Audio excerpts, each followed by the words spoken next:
Today, we're looking at how to sell your one-man business for millions. We will hear our guest's story on how he made it. I would love to have sold it. I just never thought anyone would want it.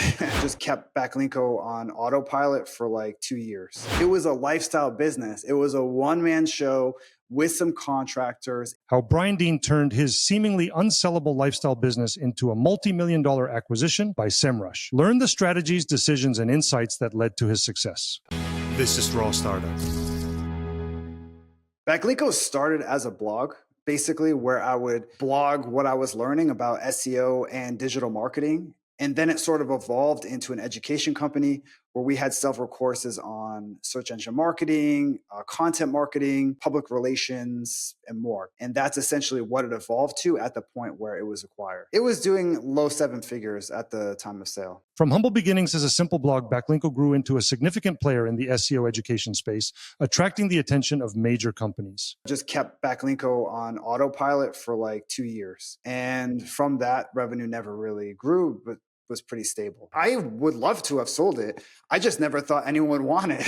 It was a lifestyle business. It was a one-man show with some contractors. It was like the perfect online business, right? Like super high margins, didn't take a lot of effort. Everything was easy and smooth, and it was no stress. There was no clients, no headaches. But that type of business usually isn't one an acquirer wants because it's so reliant on the founder. And I got an email from someone that was the SVP of marketing saying, hey, I just started this role. I'd love to reach out. And I get those emails all the time. Ultimately, it becomes me wanting me to become a shill for whatever they're selling. And I just ignored the email. I was like, I get a bunch of these. I ignored it. So about a week later, I got a follow-up from the guy. Follow-ups are huge, by the way. And he said something along the lines of like, let me make this really straightforward because you usually write straightforward. We're interested in buying Backlinko. And I was like, okay, now you got my attention. Brian's story took a surprising turn when SEMrush showed interest in acquiring his seemingly unsellable lifestyle business. So I was really nervous. Get on the call. We basically chit chat about how much traffic the site gets, how much we made last year, what our margins were. And then he asked if you're interested in selling it. And of course, I'm trying to play it off like, yeah, I'd consider it. I think about it. Inside, I'm like, yes, please, I would love to sell this thing. And he basically asked how much. And I told him, and he said, that sounds pretty reasonable, but obviously you need to check and da-da-da. And it was pretty fast, man. I would say within like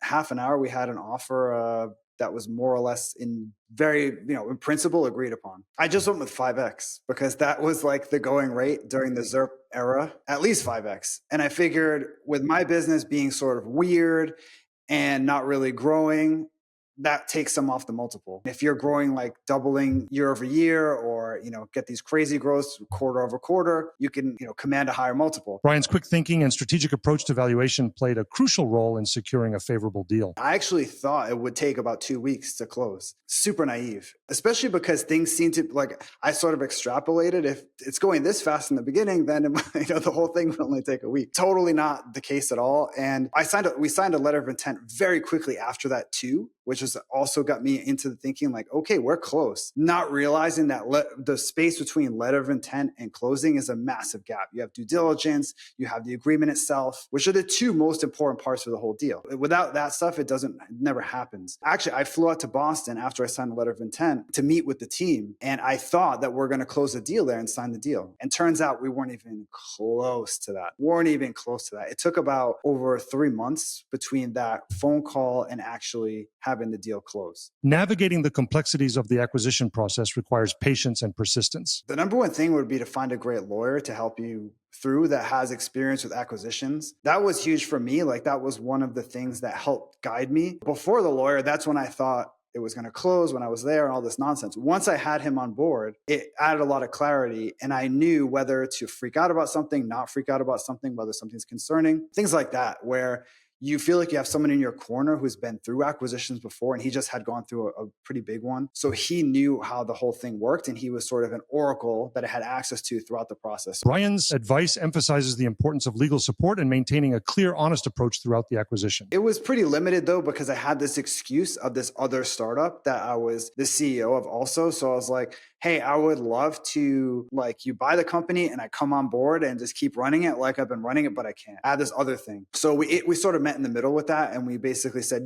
I'll do part-time for a year. We ended up extending that again on a different agreement. It was essentially like stay around, help out, but it wasn't like before. I wasn't really creating new stuff. I was just more to maintaining what was there, helping optimize some things, help the transition period. But it wasn't like you come on like you were before and we're just going to run things like usual. I was a little concerned about that, but honestly, like it's their responsibility. Like once you sell it, you don't usually have a lot of control. It's their responsibility to do what they can with it. I was happy to help while I was still around. A startup is your baby to a certain extent, but I had worked on it for 9 years. I was sick of saying the same things over and over again. I didn't have that emotional attachment to it anymore. If it was a few years before, I would have like insisted to be 40 hours a week after the sale. At this point, I was ready to go. Like just if there was an agreement where I just totally sold and stepped away, I would have taken that, but that wasn't really an option. Balancing commitments and ensuring a smooth transition were key elements in Brian's journey post-acquisition. When you got that email back then, you were a little bit surprised. Like, this is not a typical company to be acquired.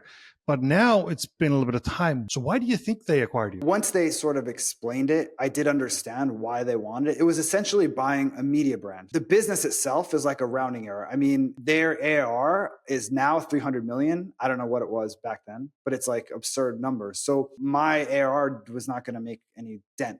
So they didn't want it for that. They weren't really interested in that. They just wanted to get these assets in-house and then they could monetize them and turn it into more ARR. Definitely, it felt like a win-win. It still does. Understanding the true value of your business from the acquirer's perspective can make all the difference in negotiations. Product-wise, it was a bunch of courses that I made. Yes, those are valuable. They were able to put those on their free academy and drive traffic to that and be like, oh, now we have these really good courses and like level up that feature. But they really got traffic. Like my site was getting as much traffic as they were, like 600,000 visitors a month. So they were able to buy all these basically assets and then just have them in one day. Brian Dean's journey with Backlinko highlights the potential of lifestyle businesses to attract significant acquisitions and underscores the importance of strategic thinking, transparency, and expert legal advice in achieving successful exits. I wouldn't say like the first thing you should do is get a lawyer because you won't necessarily need him until at least till the letter of intent comes in. You will need him eventually, and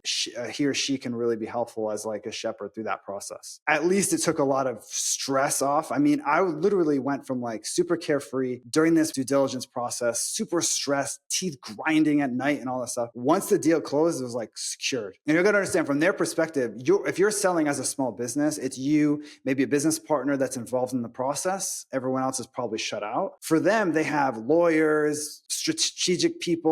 They put in probably $1 million just making the deal happen for all the hours put in. The last thing they want to do is back out unless they have a really good reason. I had worked on it for 9 years. I was sick of saying the same things over and over again. I didn't have that emotional attachment to it anymore. Brian Dean's insights offer a clear path for entrepreneurs looking to sell their businesses. His story highlights the significance of proper valuation, legal guidance, transparency, and knowing the buyer's perspective. Selling a business can be emotional, but keeping an eye on future opportunities and strategic planning can make all the difference. If you want more content just like this, please consider pressing like and subscribe, and you won't miss any future videos. Thank you very much for watching Raw Startup. Stop watching, go build something.